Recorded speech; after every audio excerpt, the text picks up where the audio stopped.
You've heard it said, I guess, that the hardest person to sell, the most difficult customer of all, is a tough-minded professional salesman. I don't know that that's true, but for the next few minutes, I want to test that theory. Now, you're a professional salesman, and I'm going to try to sell you something. I'm going to try to get you to buy what's in this box. I don't expect this to be an easy sale. For one thing, I'm not going to tell you what it is that's in here. But I will tell you that the price is pretty high. $100 to be exact. All right, here's my closing question. Will you buy it? Well, suppose we cut the price in half, $50. Now, is it a deal? All right, you've turned me down. Why? Well, obviously because you've decided the price is too high. Common sense tells you that $100, or for that matter any price, is too much to pay for something you don't know anything about. But on the other hand, how does that price look when I show you what's in here? A diamond ring valued at $9,000. Buy this for $100 and you've got a bargain. The point is, a price all by itself means absolutely nothing. It's only when you know what you get for that price that you can decide if it's high or low, right or wrong. And if that fact strikes you as being childishly simple, then why do so many salesmen give up when they run into this? Your price is too high. But it costs too much. I can get it for less. The price is too high. Well, I don't know whether I want to go that high. It's really more than we figured on paying. Objection to the price. It is without a doubt the most frequently heard objection in the whole field of selling. It's the objection that stops more salesmen and more sales than any other. The reason it stops them is that the more they hear it, the more they accept the price objection as valid. So in time they begin agreeing when a prospect says, "Your price is too high." Well, yeah, it is pretty high, but I guess everything's going up these days. Once he starts accepting price objections, then the salesman himself begins believing them and passing them on to other salesmen. If it just let us make a deal instead of sticking to this blasted schedule. Everybody says our prices are too high. Say that again. And from there, right on up to management. Cliff, we got to do something about our prices. If it means cutting some corners in production, then let's do it. You mean shave the quality? No, I mean get competitive. What people buy on today is price. That's all they care about is price. And they're telling us our prices are too high. Now hold it. Let's stop that price objection myth right there. The fact is, nobody buys on price alone. If you doubt that, just think back to that box with the $100 price tag that was too high until you knew what was inside. Nobody can possibly decide whether a price is high or low until he knows what that price represents, all the factors and values that go into it. So, any salesman who'd let a customer get away with telling him Your price is too high would actually be admitting an outsider knows more about his product than he does. And that's nonsense. No successful salesman would ever admit that. What he and you must always keep in mind is, when it comes to the price of your product or your service, you're the expert, not your customer. You have all the advantage over him because you have the facts. You know how and why your price was established and what it means. He doesn't. You know everything that price represents. He doesn't. And so you're in command. You know your price is right. And no matter what he says, he can't know unless and until you prove it to him. Now, obviously, you must believe your price is right before you can convince your customer. If you're tough-minded enough to remember this, then you can see price objections for what they really are. Not obstacles, but opportunities. You can stop fighting price objections and start using them as potent, practical selling tools. But this does take tough-mindedness. And this, remember, is the combination of dedication, discipline, and determination that goes into a totally professional approach to selling. To see how these 3 Ds of tough-mindedness apply in the problem of price, we need to analyze price objections as such. We need to understand the real meanings behind the different variations of Your price is too high. When a customer says that, He may be saying to himself, I don't understand why the price is so high, but then maybe there's something I don't know about it. in other words, he's not ready to judge the price yet. He's simply asking for more information. Or, in another case, a prospect who says, Well, I don't know whether I want to go that high. may actually be telling you, I want it. I'll buy it if he can give me a little more reason for going that high. if that's what's in his mind, you're practically home free. Or, take this objection. It's really more than we figured on paying. That could be translated to mean, It's really better than we figured on buying. if that's what she's actually thinking, again you may be on the way to a sale, as we'll see later. Get the point? You need to look for the underlying meaning of every so-called price objection. Like this frequent one. It sounds good, but it costs too much. More often than not, that actually means, I'm afraid the price is too high. notice, there's a big difference between what he said, it cost too much, and what he meant, the price is too high. That's worth following up later, too. Now, the important point in all those cases is this.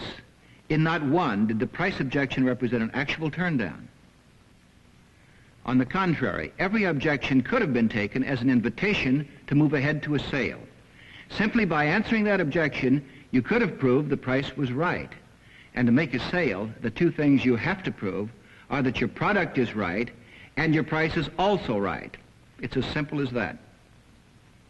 So, strange as it may seem to some newcomers to selling, the tough-minded professional salesman doesn't fear price objections. He welcomes them. He doesn't treat a price objection like this. The price is too high. Well, I was afraid you were going to say that. Maybe we can get that price down for you. Now, what if we left off the automatic feed control? No, I want that feature. Well, what if we go to a smaller basic machine? No. They're all the same. Well, I guess I'll have to get back with my boss. Maybe he can do something on the price. Is that all right with you? I mean, maybe he can do something and... A tough-minded salesman does not back away from a price objection. He talks about his price easily, confidently.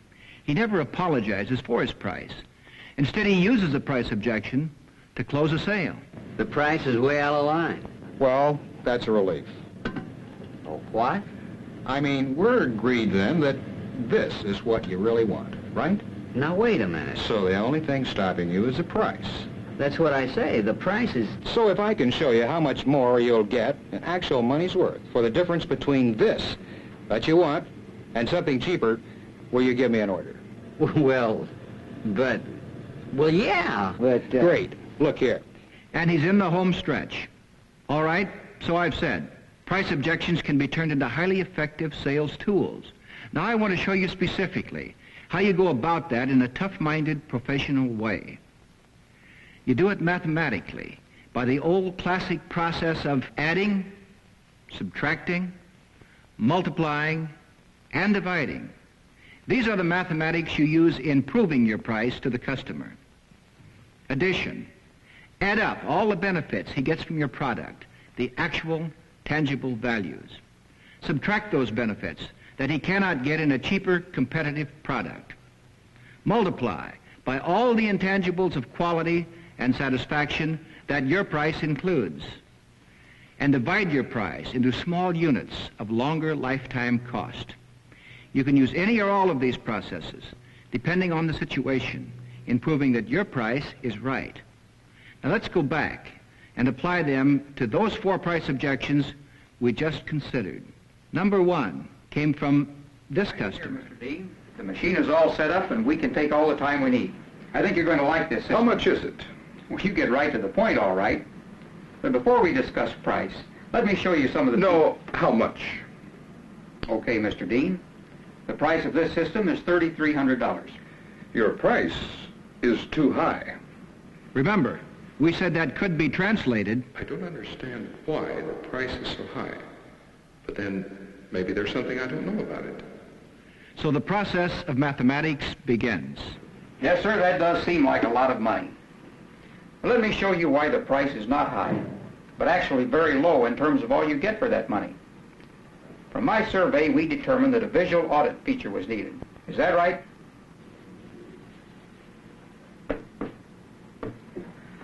Of course, you need the printing table with the check endorsement feature. Is that correct?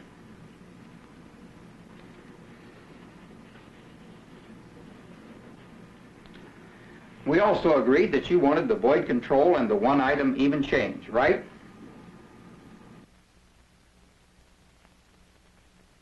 So here's the process of addition. To prove his price is not high, but right, he's adding up all the features, the plus values, the benefits of the product, all the things representing actual money's worth that price includes. And that's how change computation would benefit your particular business. Do you agree? But to sum it up, the basic machine plus these features, nothing on the market will touch it for the price. Mm-hmm. So you're still not going to tell me it's high, are you? It ain't low. It's just about right, isn't it? Suppose we wrap it up right now. May I set up a demonstration to bring this in and show your key? If that sale isn't closed, it won't be because the customer thinks the price is unreasonable. He may not want to pay it, but he won't claim it's out of line. All right, let's hear another price objection from a different customer with a different meaning. It's some ride, isn't it? I know you'll be just as pleased with this boat as your friend Jim Chandler is with his. Yeah, but I don't think I want to go that high. Now, we said before, what he may actually be telling the salesman is, I want it. I'll buy it if you can give me a little more reason for going that high. but suppose the salesman here has no more benefits to add to his list of pluses he's already made. In that case, he might do a little subtraction. It's up to you, of course. But look at it this way. Suppose you go for that other boat. Now, it's cheaper, sure, but that's because of what you don't get. Remember, it doesn't have the extra space forward or the self-draining deck. Simple arithmetic. He's subtracting the benefits the lower-priced competitive boat doesn't offer. On the other boat, you just don't get the ride that's built into this boat. Have you ever had a ride this stable before? Well, no, not like this. Then, too, this is a hand-laid hull. You can't get that with a cheaper boat. So you save a few dollars, but you lose all those features. Take those away, and you really haven't got the boat you want. Isn't that about the size of it? Oh, and one other thing I don't think you'd get with the other boat.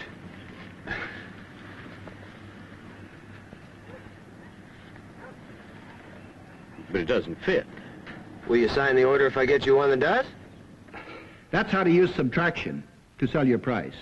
By taking away those features, space, drainage, stability, construction, he proved the price was right.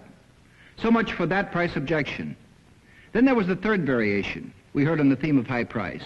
The customer who finally said, I don't think so. It's really more than we figured on paying.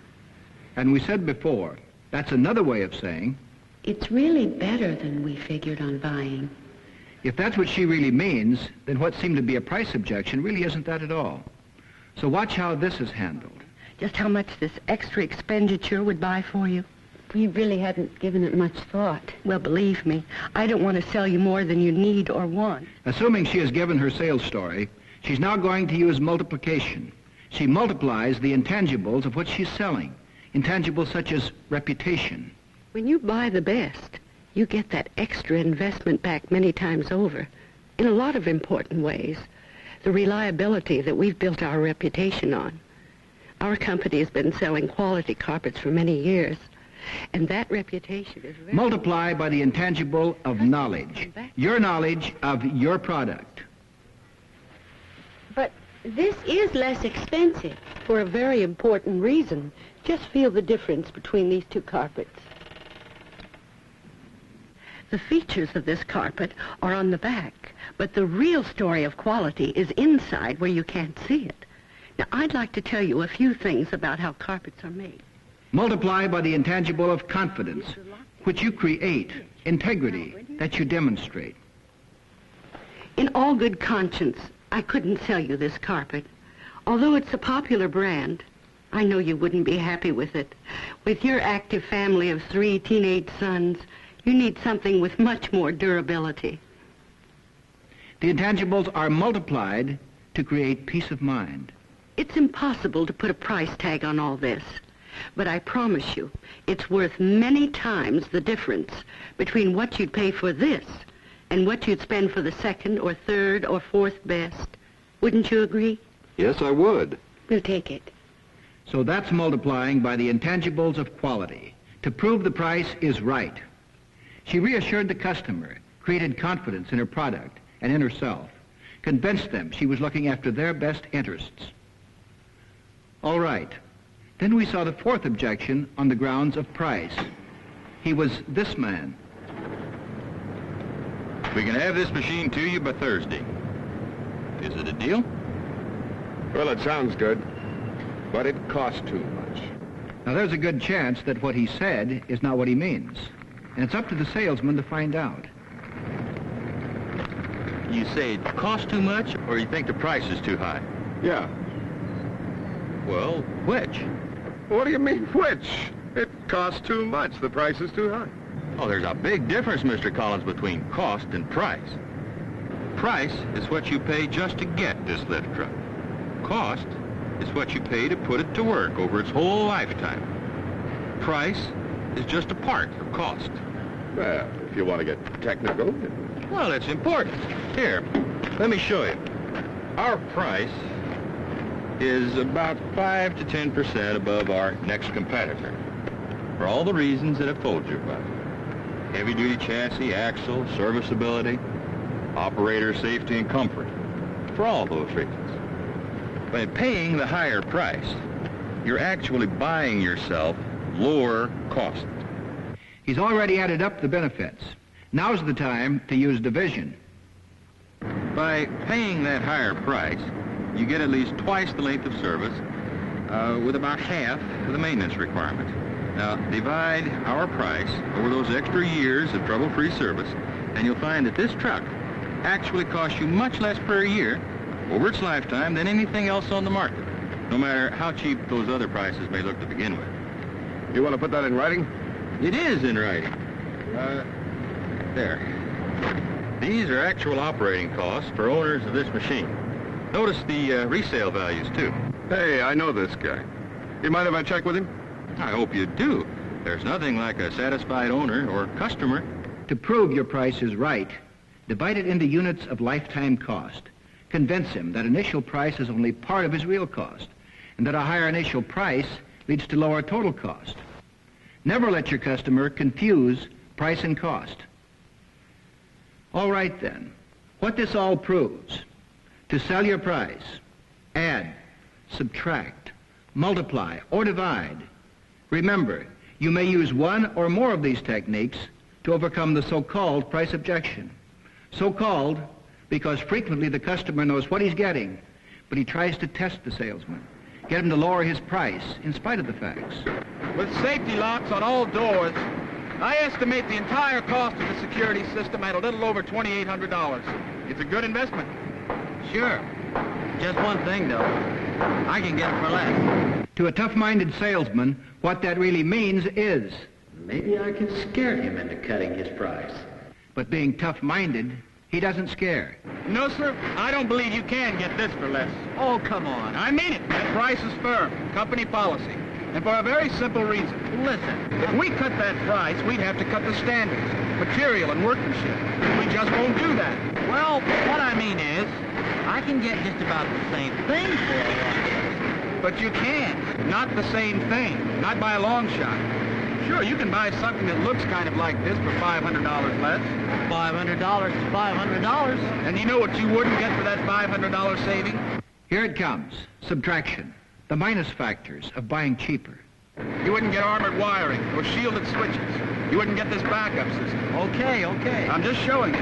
For that $500 you say you'd save, you wouldn't get the system service checkup either. Or this. All right. Or this. Or the aspirin. The what? Aspirin. For all the headaches you'll get along with that $500 saving. You can't blame a guy for trying to get a discount, can you? So, by the mathematics of selling, You can apply the information you have about your product or your service where it does the most good. You can mathematically convert price objections into sales simply by proving your price is right. But let's be practical. Some objections on the grounds of price can never be overcome. Sometimes when a customer says, I can't afford it. Well, naturally, that's for you to decide. But as you said, it's exactly what you'd like to have. Now, you agreed it's worth the price and then some, and the extra capacity. I don't need it. Or I'd like to have it, and there's no argument about the price.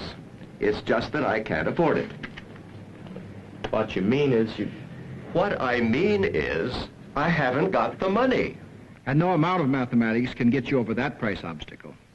But the fact remains, more often than most salesmen think, price objections can lead directly to the closing of sales.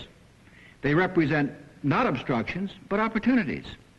The successful, tough-minded salesman recognizes this. He's dedicated to the conviction that his product is right and his price is right. He disciplines himself to get the facts, all the facts he needs to back up that conviction, and he's forever determined to deliver those facts to his customers. Price objections? The tough-minded salesman accepts them as invitations to prove his price is right and set up sales. He adds up the benefits. But in all honesty, when you consider the advantages, all the extra value and performance features you've seen, put them all together and they add up to a lot of money's worth at this price. He subtracts all the value not available at a lower price. Well, suppose you do buy something cheaper. You save a little money, but you give up a lot more in service, reliability, performance, real value than you could possibly save. Is it worth it to take away from yourself, your customers, everything that represents your company for the sake of a smaller price tag? He multiplies the intangibles of quality and satisfaction. But I don't have to tell you that you can't get anything for nothing. You have to pay for quality. Oh, I know, that's an overworked word and everybody uses it. But you know how much it means in something like this just as well as I do. Real quality doesn't come cheap. But when you invest in it to get the very best, it's your assurance of satisfaction in every way. Service, dependability, pride and excellence just multiplies the value of what you've bought over and over again. And he divides price into small units of lifetime cost. I hope you'll keep in mind that the initial price of this pension plan is not the true cost. Let me show you what I mean. The after-tax cost of $1,000, when divided by the number of employees in your program, will show a cost per employee well within your annual budget. He doesn't fear price objections. We don't have the money to start a plan like that right now. He welcomes them, and he uses them, and they work for him. The problem is one of today versus tomorrow. According to your own P&L statement, your current cost for your retirement program is far in excess of the cost that I have projected here. Because if you actually divide the total cost among the top paid executives in this corporation... That's the story. Add up the benefits, the plus values of buying quality. Subtract the disappointments that could result from not buying quality. Multiply the intangibles, the satisfactions that go with buying and owning quality. And divide the higher initial price of quality into the years of extra service to get lower lifetime cost. Remember, your price is right, and it's up to you to sell it. Now, to prove a point about price, I started out here by trying to sell you something.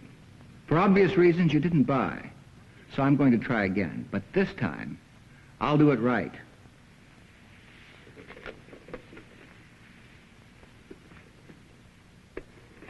I'll show you what's in this box. It's the tools by which you make more money, get you more results per sales call, reduce your turndowns, and move you well along toward your goal of total success as a professional salesman. All that. And I'll also tell you the price. Believe me, it's not cheap. The price is your time and tough-minded effort in the form of self-discipline dedication, and determination in using these tools from now on. If you're willing to pay that price, I'll promise you'll be getting the biggest bargain of your career. I'll guarantee you will find the price is right. Will you buy it?